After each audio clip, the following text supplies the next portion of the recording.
You also have the ability to utilize the chat. So if you do have questions, feel free to post them into the chat, or if you want to take yourself off mute, you can certainly do that as well. I'll make sure that I allow people to do that. So if you do have questions, you can jump off mute. There will be a designated Q&A at the end of the presentation. So if you do want to hold off until then, feel free, whatever you're comfortable with. And from here, what I'm going to do is I'm going to pass it off to Nick. Nick, the floor is yours. Awesome. Thank you so much. I'm really excited to be here with you all. So my name is Nick Mahoney. I'm the lead academic product manager here within the College of IT in the computer science department.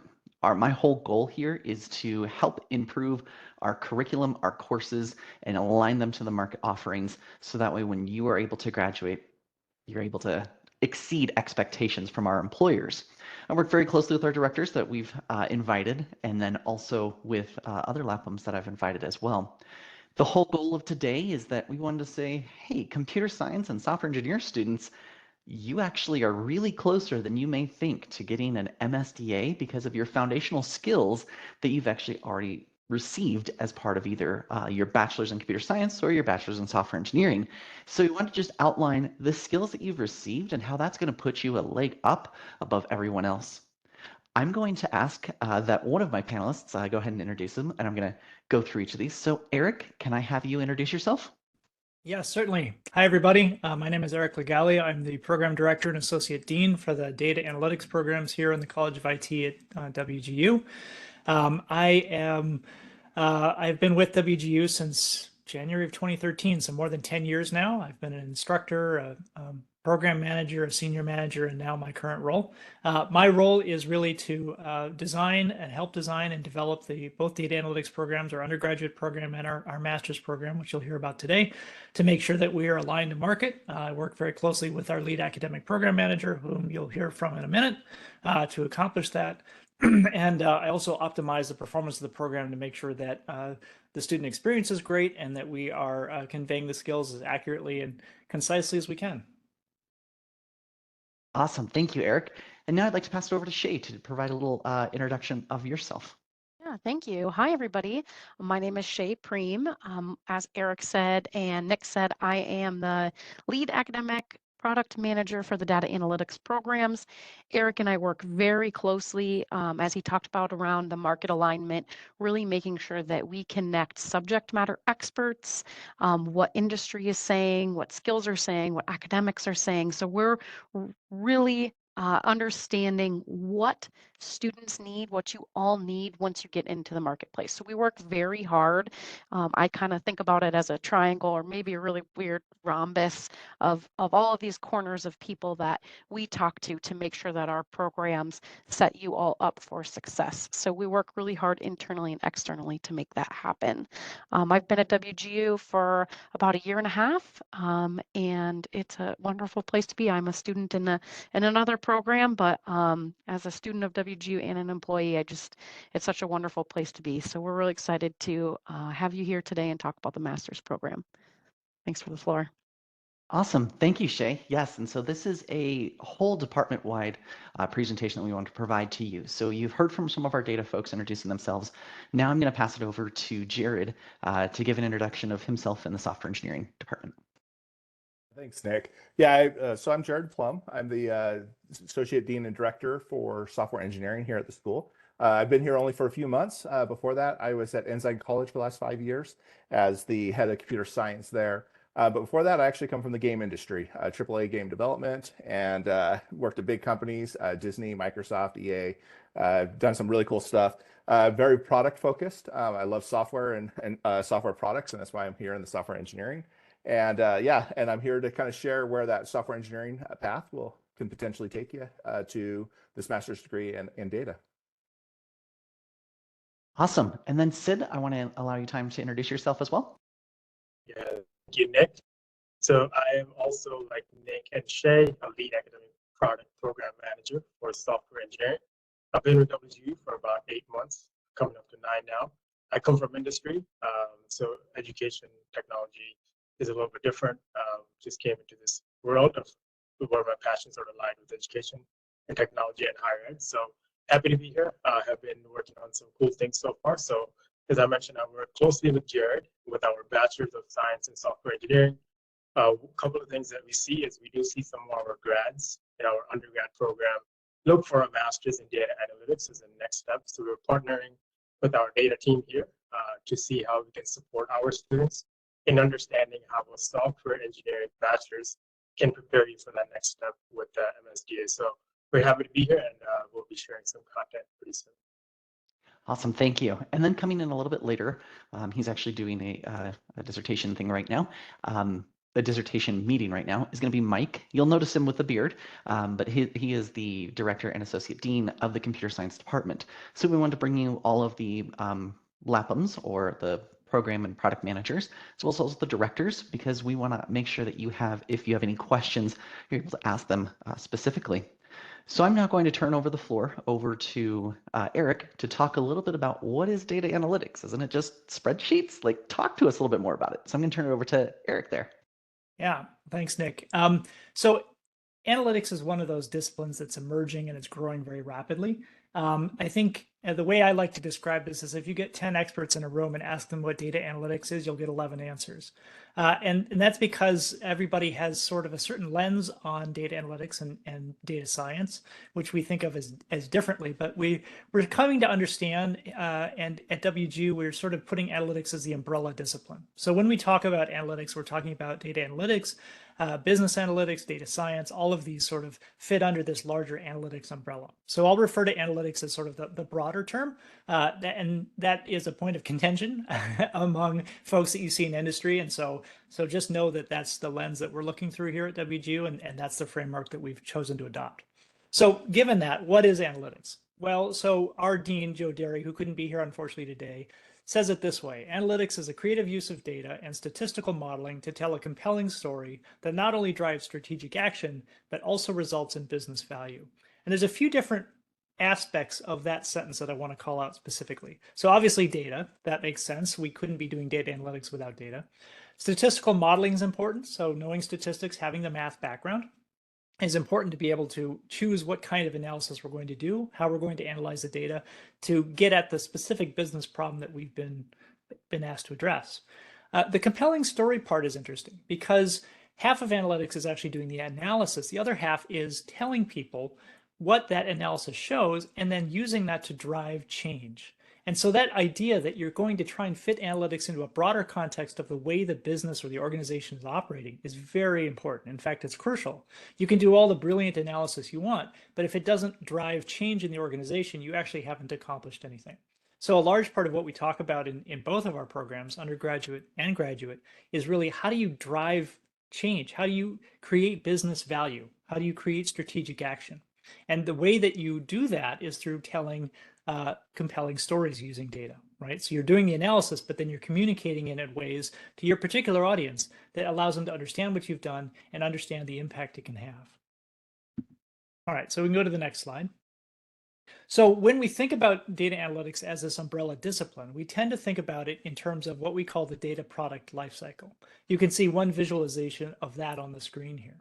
So the data product lifecycle is really the entire sequence of steps that one would go through from the time that one is presented with a business problem until the end, and you have a solution that is being implemented within the business to address that problem. So the first, of course, is the orange section in the upper right-hand side of this circle.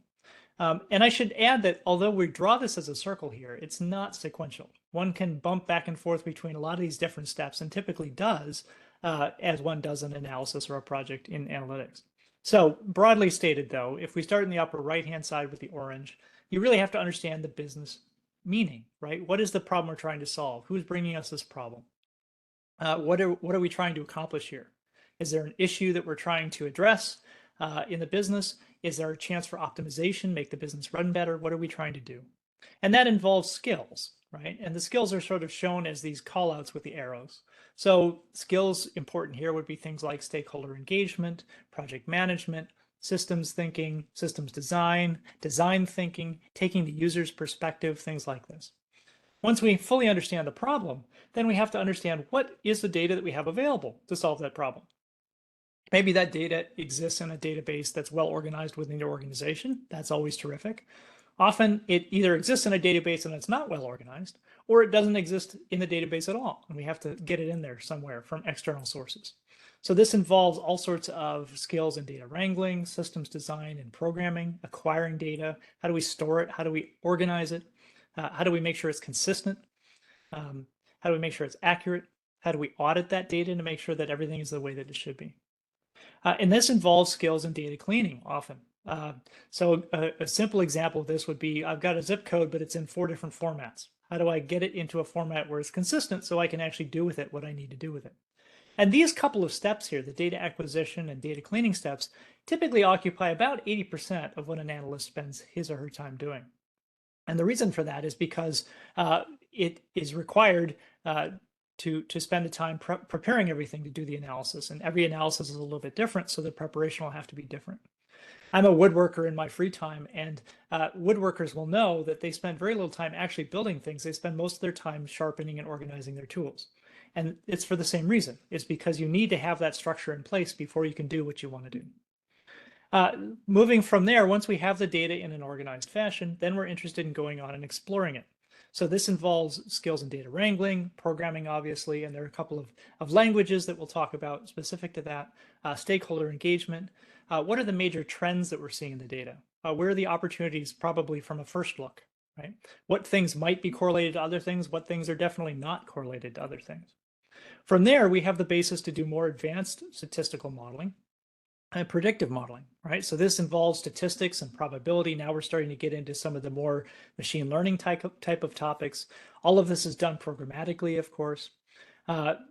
The more sophisticated models you see in the purple section here are data mining and machine learning. This is where we're really trying to formalize the analysis that we've done and make sure that it's adaptable, that it adapts in real time, that it learns that we've provided the highest accuracy and the highest precision moving forward. So this involves skills in computer science, involves programming, of course, it involves operations. How do we make sure that these models are actually going to help the business moving forward? It's one thing to create a brilliant analysis that lives in an Excel spreadsheet, but that's not something that you would use in a business because it's not extensible. It doesn't scale. It's not secure. There are lots of considerations that start to come into this point in terms of, okay, now I have the analysis, I have the answer, but how do we make sure the answer stays the answer moving forward? How do we deal with data drift? These sorts of questions. And that also feeds into the last section here, which is the implementation and results.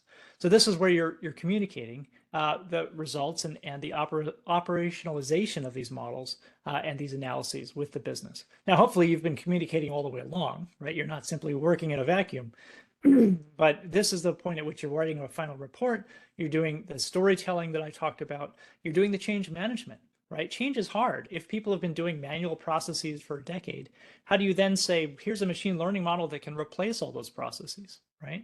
That takes some change management. That's the people side of change. It takes decision intelligence. How do I make decisions within a business, and how can machine learning and other statistical approaches help me do that? So all of these are skills that we talk about in our programs. And you'll notice we haven't talked about tools very much here, because that's for 2 reasons. First of all, the skills are what are important.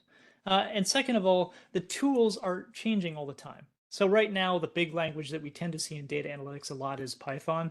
We also see R, but that's changing, right? There are other languages starting to come into play for various applications. So there's Julia, there's Scala, there's all sorts of different things.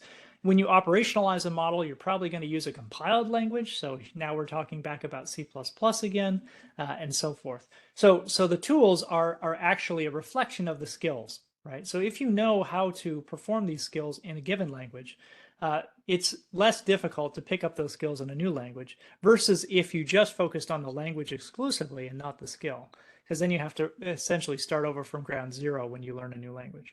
So that's why we tend to focus on the skills here. But of course, we do teach the tools and the languages in our programs. All right, we can move on. So more generally, the way that we think about analytics in terms of our program design for both of our programs is in terms of skill levers, or buckets of skills is another way to think about it. So you see that on the left-hand side of this slide, in which we're talking about 3 levers. We've got a bucket of skills for programming, a bucket of skills for math, and a bucket of skills for business influence.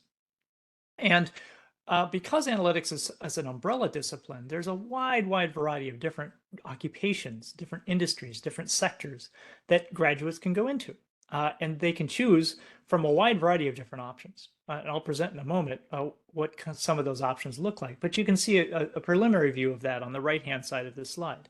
Here are some typical job titles that one might encounter in analytics.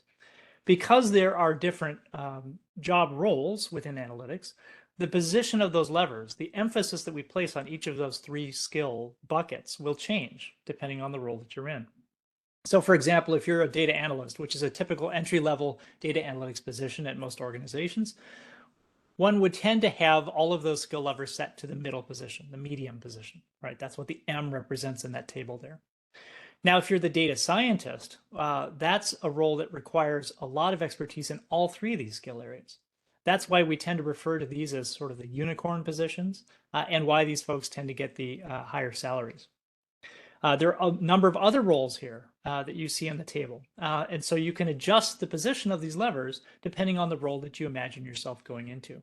Other roles, certain roles will require more programming, less business, or if you're in the analytics translator field or analytics product manager, it's now sometimes called, well, that of course requires a tremendous amount of business influence. And so you can begin to see that where you set these levers will determine the sorts of roles that you're best prepared for. So why are computer scientists and software engineers great candidates for this program? Well, as we get into some of these more specific lists of skills, and as you've seen in the previous slide, you already have a lot of that from your program. So we'll come back to that. All right, next slide. So this is really the takeaway point here. Our Master's in Data Analytics at WGU is a hands-on program. It's applied. It's intended to teach you techniques and approaches in the data science and analytics space, skills in data mining, machine learning, data management. The specific tools that we focus on are those used most commonly in industry, including Python, R, SQL, Tableau. There is the capability to customize your degree by choosing from a variety of data sets. So we have developed a set of customized data sets for the program, and you can choose one data set and follow that all the way through the program, or you can in fact choose different data sets for each course if you want, and bounce back and forth between different industries and sectors.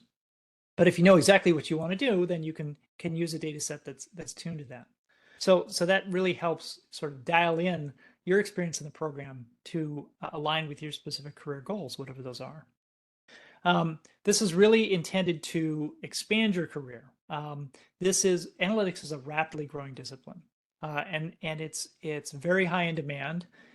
Organizations have realized that this is a key part of being competitive moving into the 21st century.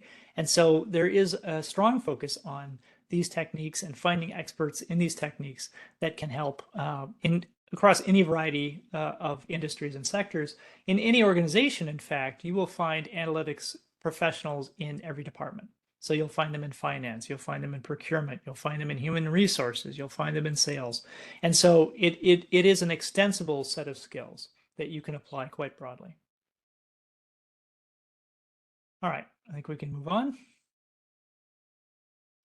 All right, so the next question that many people ask is this investment worth it? If I were going to do a master's, what would I get out of it? Would a master's be worth it? How do I know that? What's my return on investment if I do this, right? Data scientists are part of the top 10 most fastest growing occupations.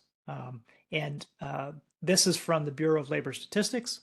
You can find it on their website. This is just a screen capture from their website that shows the top 10 fastest growing occupations over the next 10 years. This was back in 2021, so it goes through 2031. But you can see data scientists are right up there, projected to grow by almost 36% in those 10 years. And you can see the employment change, how many additional jobs we're talking about, and the sort of median average salary for those folks as well.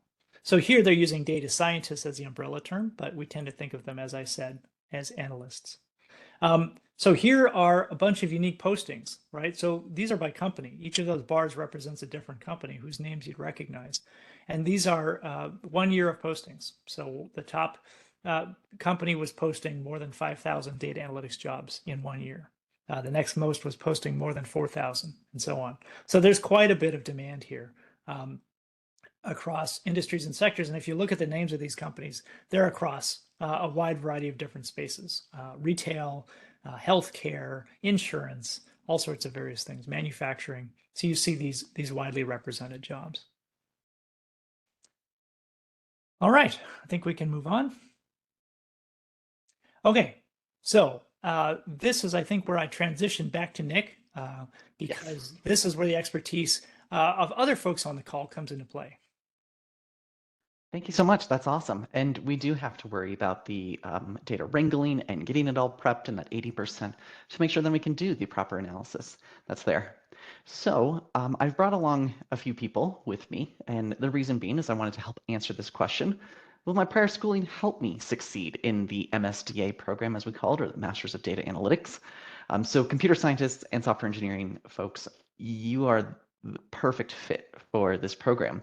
So Jared, can you walk through a little bit about their foundation and what they have that puts them a leg above maybe other applicants? I'd love to. So I think the real bottom line is that software engineering is a great fit into this for those of people who really are interested in the data. You know, if you were programming some stuff and you found that you got stuck, I don't know, maybe building a CSV file forever and and then reading that in, this is where it's at. But what's interesting here that you can see here in this slide is that at the very top there's these skills that are part of this master's degree, but these are the skills that you already have learned, that you've already acquired getting the bachelor's degree.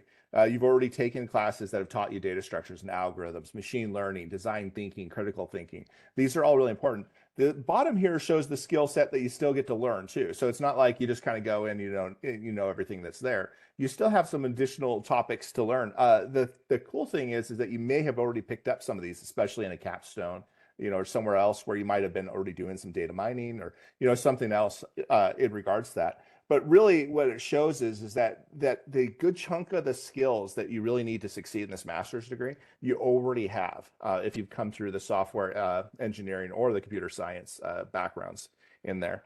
And I think that actually says a lot to this track for individuals. I think we have one more slide, right? Yep. Yeah. Okay. So this kind of also shows too, basically the fact that, especially for those of you in computer science, but this is also true for software engineering, your mathematical background is way beyond a lot of times what you'll need. You'll need a lot more statistics in this line, but you're basically there already and you already have that. Especially the analysis that will come from things like data structures and just the general problem solving. I mean, really, all of this is about problem solving. And like I mentioned earlier about the products. And so especially if you're interested in those products, this really shows. But these are some of the courses that you've already taken that are also part of this degree.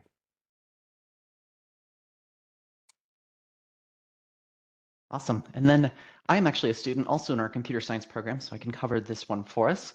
So in speaking to this, you're going to take 4 mathematics courses in your computer science course. You already have business influence skills, whether that be from composition, technical communication, applications in IT, getting your IDLE certification. And then you have quite a few programming courses with our newest reversion that happened in June. You have 4 Java courses on top of Capstone and AI and version control, everything else there. And then you also have data structures and algorithms that are all there. So again, both of these degrees, the computer science and software engineering, lend a hand very closely to helping you advance with your Masters of Data Analytics program. So I want to highlight then, cool, you sold me. This is awesome. What else do I need to know about the program? So if you ever seen those commercials like the ShamWows, but wait, there's more, or the OxyClean, they actually have the OxyClean corporate headquarters right down the street from me. Interestingly enough. So the Master of Data Analytics has 3 embedded micro-credentials. First one is data preparation. The next one is data analytics fundamentals. And the next one is advanced data modeling. And so in addition to learning about the different programs that you have, the reason why we've included embedded micro-credentials as you complete your coursework is to allow you to further gain entry into that area of the data science area that you want to go into, or data analytics. So this allows you to start getting that return on investment immediately. So with this, you will have skills in Tableau data presentation, and then you'll start to look at advanced analytic techniques, neural nets, market basket, natural language processing, which are cutting edge right now and are pretty big for us. So let's talk number of courses that you may have. So your tuition first is your 6-month tuition. It's located on our website. It's the $44.55. That includes all fees, tuition, textbooks, everything else. And like we've said this with any course in any program at WGU, this is competency based. So it's going to be the same type of format that you've had with your Bachelor's of Computer Science and Software Engineering. So it's a perfect fit. We anticipate if you went to the normal pacing, it would take about 4 terms and a total of 31 CUs. So you've got 3 courses in your first term. You've got 3 courses in your second term, another 3, and then 2. But of course, if you complete it, you're able to accelerate as long as you've demonstrated competency there. The beauty of WGU. So being somebody that has already either graduated or soon will graduate from WGU, you actually get priority enrollment. I know this because my wife is also a WGU alum here, and that's what got me turned on here, is that she was so excited about WGU that then I wanted to become an employee and now a student. But she's actually looking to go back, and so in her portal as a graduate, she's able to get priority enrollment. She logs in, just like you would, to your student portal, and then you would complete the returning grad application. And then you can apply for alumni scholarship masters up to $2,500. And I've put the information here. Yeah, okay, great. Thank you, Sean, for calling that out. I'll direct that to Eric and to all them. I believe that we're also including all the tuition and fees as well in that number there. Great. So now we're going to open up for any questions. So there is a question. Emmy, you have a question in the chat that says, will a student be able to complete any Java or other programming certifications after taking BSCS courses, even though it's not included in the program? Jared, can I pass that question to you? Yes, but I'm not over BSDA, I guess. Oh yeah. So are they able to complete any other micro-credentials or any other programming courses that are outside of their degree program once they graduate? You might be heading up some. Oh yeah, I guess the QA is not showing up for me. Sorry. Yeah. Anyway, weird. And yeah. So yes, you'll be able to finish. So in the bachelor's degree, there's the micro credentials. I'm not sure in the master's degree. That's a question I think more for Eric than myself. So are we wondering how that fits into? Oh, I see. So the question is, will students be able to complete any Java or other programming certifications? So we do have opportunities, Emmy, that you can continue on with your master's and you can get those certifications. We also have some opportunities, I believe, Jared, you're working on with Academy. Yes. Sorry, I apologize. My whole screen was side shifted. Yeah, so we have in the bachelor's degree, we have a number of micro credentials that exist there and we're working on. The front end, a back end, a web deployment micro credential. I believe that one's already out. Another one comes out soon. These all go into nice certificates. There's also several certifications that also fit within this realm. We're always reevaluating those and doing them. Within software engineering itself, certifications aren't quite as big, and that's why we do it. But within some of these other fields, certifications are a lot bigger. And so we're trying to find the certifications that help cross the most. Yeah. So I think with Nick and Jared. So I mean, particularly backend, timeline is tentative, but I think to your question on Java, if that's the interest for you in terms of programming, the backend certification that we're going to be offering, which is the backend micro-credential, we're looking at possibly launching pretty soon, so end of the year, early next year. So that has particularly 2 Java courses, Java frameworks and Java fundamentals, which might benefit you in completing those or gaining those skills particularly. What you'll hear is that there are micro-credential offerings, and then there are also the MSDA programs that help expand your skill set. I think I was looking at a report recently where Every 3 years, about 80% of IT professionals have to re-upskill their whole knowledge base because languages change. As Eric was saying, things happen in the industry. We come out with new processors that are faster and better, and we no longer have to use assembly language and binary code to write things. So it becomes better. So fantastic. There's a question in the chat, and Eric or Shay, I'd like to direct it to you. How does WGU BSDA fit into the MSDA path? I'll handle that one. That's a good question. So we have both programs, the undergrad and the grad. The undergrad program is really about breadth. It's really about understanding the foundations of all of the 3 skill levers that I presented earlier. So it's foundational learning in math, it's foundational learning in programming, and it's foundational learning in business influence. Said another way, we're interested in setting each of those levers to the medium position with the BSDA, right? So you'll emerge knowing enough to be a proficient practitioner in an entry-level position in data analytics at a wide variety of organizations. The master's level is about depth. So there we're not going quite as broad. We do cover the same sorts of tools and techniques, so Python, R, and Tableau, but we're going a lot more in depth. So where the undergraduate program will have a foundational overview of machine learning, we're really applying a wide variety of different machine learning models in the master's program. So you'll learn a lot more in depth about what those models are, how they operate, why they are the way they are, what sort of scenarios to use a given model in, and which scenarios not to use a given model in. So it's really becoming much more of an expert in the machine learning space, for example.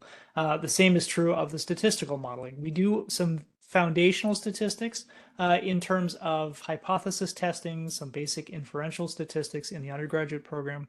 The graduate program, the master's, goes a lot deeper. And so that's intended to move those skill levers up towards the high position, right?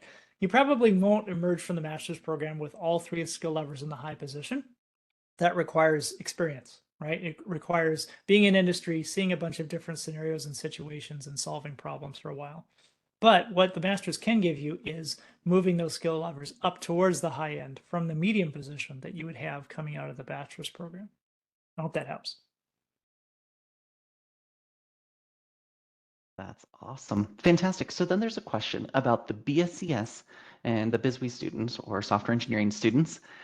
What is the advantage of doing an MSDA over maybe computer science or software engineering? Can I pass that to you, Eric, first, and then Jared, if there's anything to follow up on?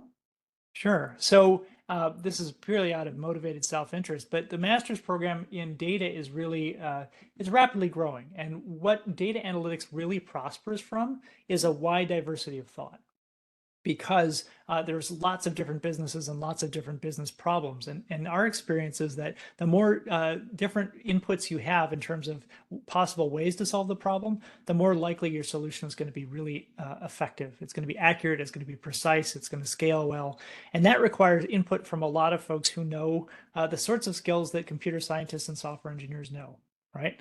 As I said before, it's one thing to create an Excel spreadsheet with an analysis in it. It's another thing entirely to make sure that that is robust, that it accommodates for drift, that it lives behind an API somewhere that's responsible, that it's secure, and so forth. Right? And so that is a key part of making analytics successful as a discipline, is having those skill sets represented. So why would you do MSDA instead of computer science or software engineering? Because you have a passion for solving problems using data. Fundamentally, that's what data analysts are spending their time doing. They are using data to inform business change. And if the organization of the data, the transfer, the processing of data is really something that's interesting to you, that's passion of yours, then the master's in data analytics is a good choice. And I'll just echo. I agree with everything Eric said there. I think that when I look at these different fields in general, one of the things I usually look at is as the head of software engineering, if your passion is really in the product and building products, maybe mobile, maybe desktop, it doesn't necessarily matter, then software engineering is a really good fit. But if your focus is a little more on the data product, or like Eric was saying in regards to the other data interests, then I think that data route ends up being a lot stronger. maybe I'll speak, since Mike's not here, maybe I'll speak for the computer science side also. Computer science is usually they're wanting to solve computer problems. And more modernly, it's a lot more algorithm driven. So if you're really into, I don't know, speed optimizations and hardware optimizations, maybe you're obsessed with graphics cards. These are where computer science ended up shining a little bit more. And so it's kind of weird, if we go back 10 years, it was all just this umbrella of computer science, but the industry has modified, especially with technology, and now that we're seeing those specializations, and so it really just depends specifically what you want to do and what you like, and that's the beauty of the master's degree, is you usually have a better idea by the time you get to the master's degree. And feel free, if you have any other questions, to throw them into the chat. I know that Sid, you've answered that one in the chat, but if there are other questions, feel free to throw them in here.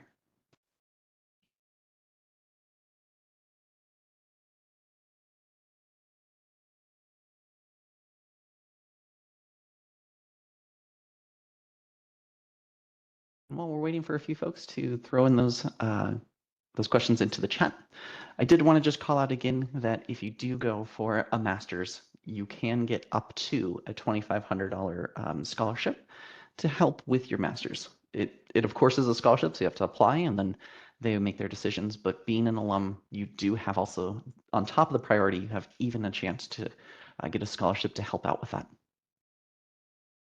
Eric or Shay, what is the average amount of time it takes to complete the master's after you've completed either bachelor's program? I think our master's program attracts students from a wide variety of different backgrounds, right? And that's, again, in alignment with these 3 skill levers. So for somebody coming from our undergraduate program, having experience in the programming, in the math, and in some of the business influence already, I think you can go faster than other students who come to us from more of a business background, for example, or any number of other backgrounds. We've had physical education teachers go through the Masters in Data Analytics. We've had firefighters go through the Masters in Data Analytics. So we attract quite a wide variety of students, but not all those students come with the grounding that you would come with from these degrees. And so our average number of terms to graduate is 3.5 terms. So that's slightly under 2 years. But I think with the skills that you have coming from a bachelor's degree, we find students completing faster than that. So our average is already under 2 years, right? Under 4 terms. I think you can go faster than that even because you already have these foundational skills from a bachelor's program.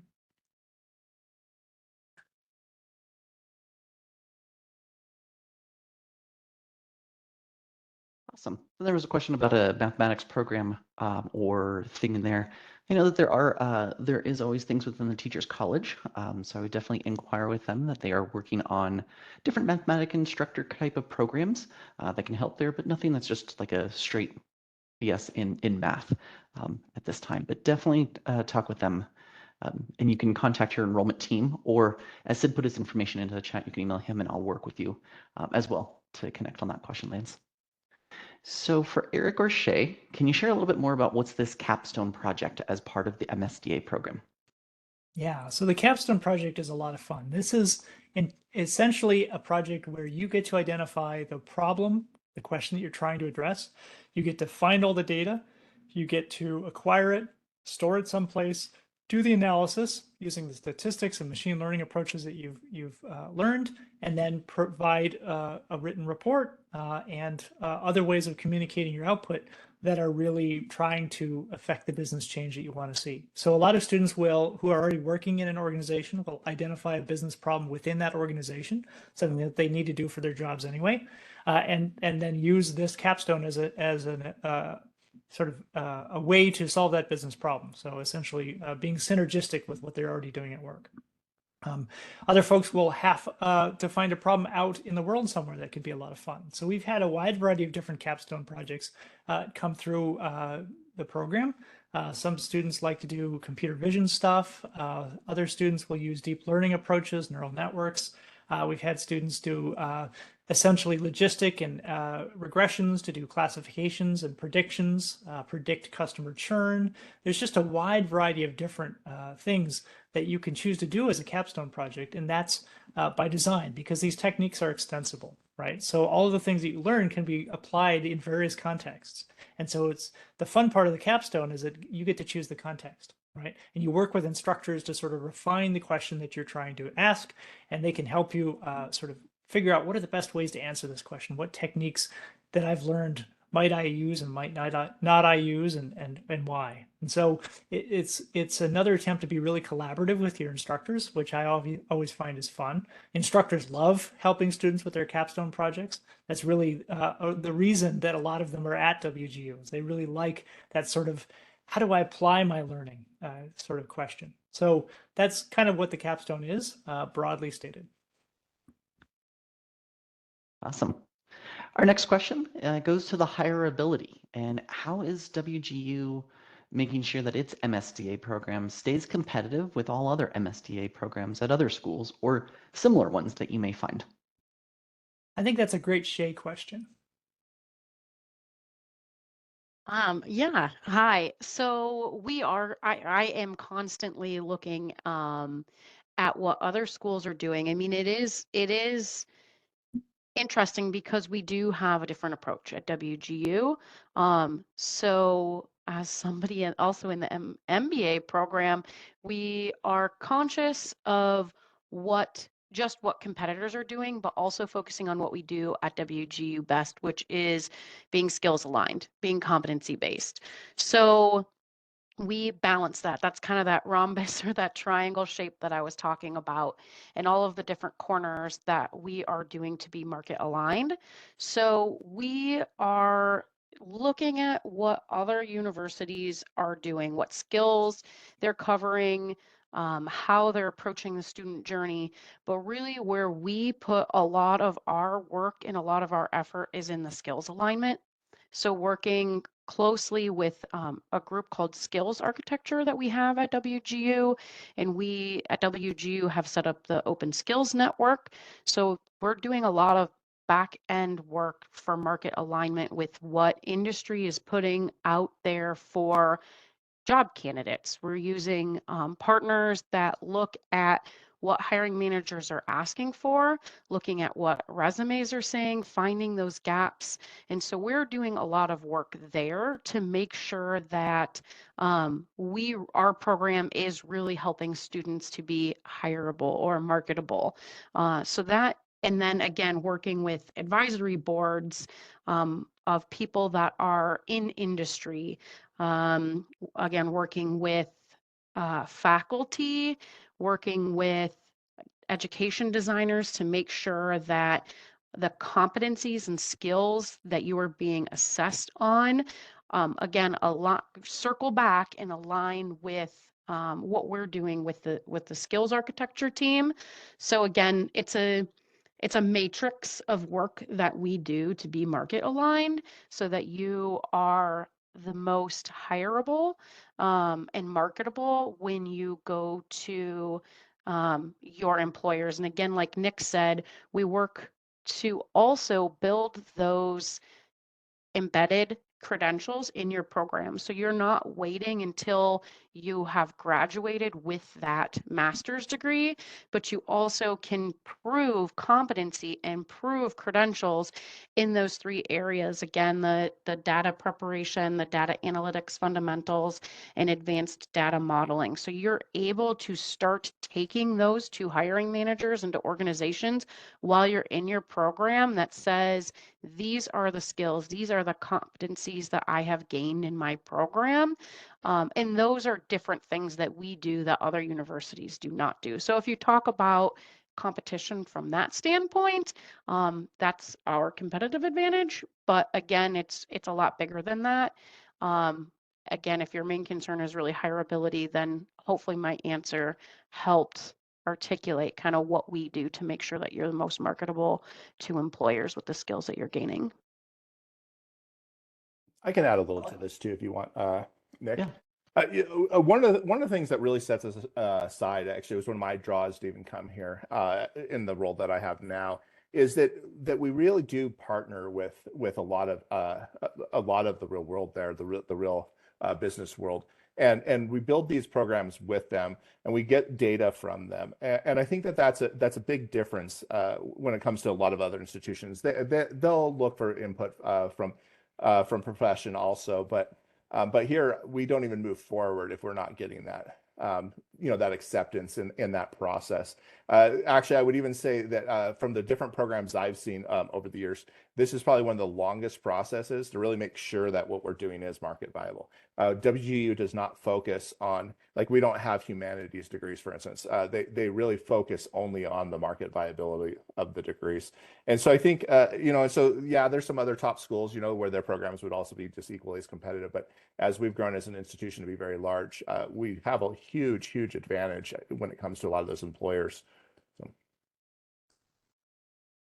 Thanks, Jared. Yeah, and I can say that my time as a product manager here, when we're redeveloping a course or we're doing some changes to a course, we always bring external people that are actually in the industry, and we bring alum, and we bring current CIs and current PMs all to the table, but we really highlight a lot on that external SMEs to make sure that are the skills that Shay and Eric have outlined in their program aligned to what's in the market and what hiring managers are looking for. The industry is changing, as we've highlighted many times in this industry, in this presentation. So we do pull them along when we're designing any new course or any redevelopment of a course or anything whatsoever, to more of Jared's point there. Are there any companies that try to recruit WGU specifically? Ooh, I'm going to take a first stab at that. So we heard in a town hall recently that Apple, Silicon Valley Apple, one of their highest one actually of graduates that they actually employ, actually have a degree from WGU. We also are the largest university domestically throughout the whole United States there. And I think that we've had 389,000 graduates, I believe, or north of 300,000 since inception. And so we are a huge institution and people are recognizing us. We also have special partnerships with Amazon and like with Citibank, T-Mobile, others, where they're recognizing the value of competency-based education, 16-week term semesters, or taking everything all at once and not really focusing in on that class and gaining the skills and demonstrating it is much better. It's individualized, it's personalized, and better for you.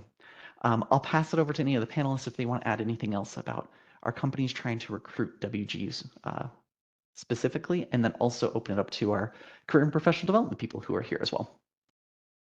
I was gonna say RJ handshake. No, I agree, Nick. You said it perfectly. I mean, there are so many students, and we do another large part of WGU is our strategic partnership group, and they work very closely from a business to business standpoint to make connections with employers in regional areas. So really depends on sometimes where you are or where you're trying to go. But yeah, I mean, it might be a perfect time to pass it over to RJ to kind of take over on that, but go ahead. Yeah, thank you. As far as obviously handshake is a big piece is a big piece as far as our recruiting where job postings are going. But one thing that we're currently working on in our office is identifying where are WGU grads currently working, and we're trying to connect with those specific employers because obviously there's a level of interest if they have already hired WGU grads. So one thing that we started to do this fall, which was part of the entire Career Quest month, was identify some of those employers and ask them to come in and provide different presentations and present on different opportunities that they might have coming down the pipeline as far as full-time positions here in the near future. And it's something that we're going to continue to be working on and identifying. So if you're looking at our full list of the different career events that we have offering this fall, a lot of those have been identified as, okay, there's some active alumni working here. They're interested in WGU grads, and we've asked them to come back and do some different presentations. So I would say, hey, take a look at some of those employers because they're very interested in hiring our students. So definitely take a look at that. And then with Handshake, I would say certainly continue to check those opportunities on Handshake. In order for somebody to post on Handshake, they have to go through an approval process. So we're identifying, okay, here's a potential employer that has some great opportunities. We're okaying them to go ahead and post some opportunities. So there's a level of interest there if they're specifically reaching out to us to go through that approval process and have it posted for your viewing. Now, is that a perfect model? No, but I would say, 99.9% of those opportunities, great opportunities that those employers have specifically reached out to us to post those opportunities. So definitely make sure that you're checking those out. One thing that we hear from students pretty often is, I'm looking for opportunities and they might not, I'm not really interested in those entry-level type positions. I would tell you to continue to look through Handshake. If you go through Handshake, yes, there are a lot of entry-level positions posted there because there's more entry-level positions that are available as opposed to, a position that might require 5-10 years experience. Those positions certainly are in Handshake. Just make sure that you're going through and doing the proper search with those for those opportunities. So certainly check out Handshake, but absolutely be checking out our full list of presenters throughout the month of September for Career Quest. And then as we move forward, January, we're going to be doing another round of Career Quest, and that will be even farther into us identifying some of those employers. So this was a new thing that we started over the summer, and we'll certainly improve on that moving forward. So keep an eye out for those opportunities moving forward. Awesome. And RJ, since you are talking here and Sid posted the link into the chat about the career services, can you provide just a brief overview of all the things that career services does for somebody and even after they graduate and what you guys are here for? Yeah, absolutely. So our office is split into two different departments. So my side is the employer relations side. So my responsibility is identifying employers, connect with them, have them interact with our students and graduates, and then vice versa.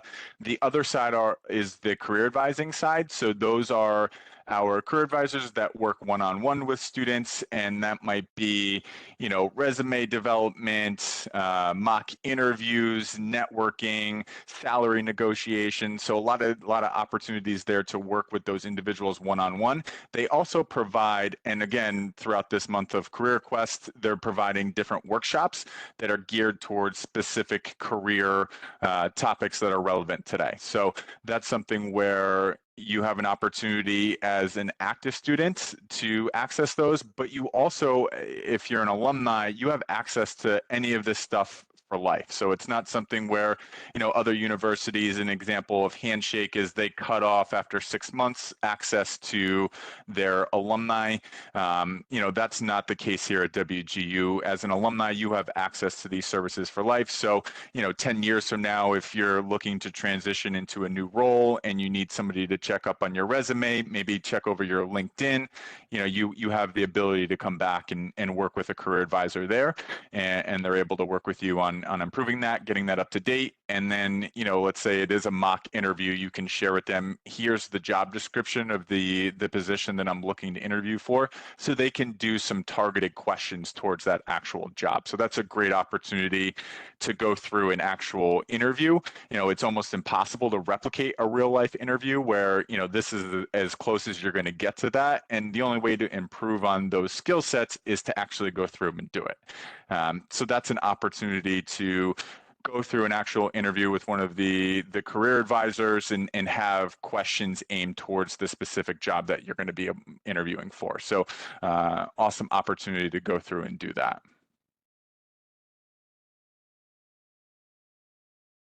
Great. Well, thank you all for being here today. RJ, I'm going to pass it to you to help wrap us up if there's anything else that you wanted to cover. Yeah, thank you. Well, first, thank you all for the College of IT for coming in and presenting on all these topics and answering these questions. That's something that we certainly wanted to incorporate into this Career Quest. We think it's important, especially those that are looking to continue on their education here at WGU. Just a reminder that this session was recorded, so you will receive that recording. It'll probably come sometime tomorrow, so feel free if you want to go back and access anything anything that is covered today, you can certainly do that by viewing that recording. And then from here, what I'll do is we have about 5 minutes. If there's any last questions, if not, feel free to jump off. But thank you again for the College of IT reps coming in and presenting on these fantastic opportunities.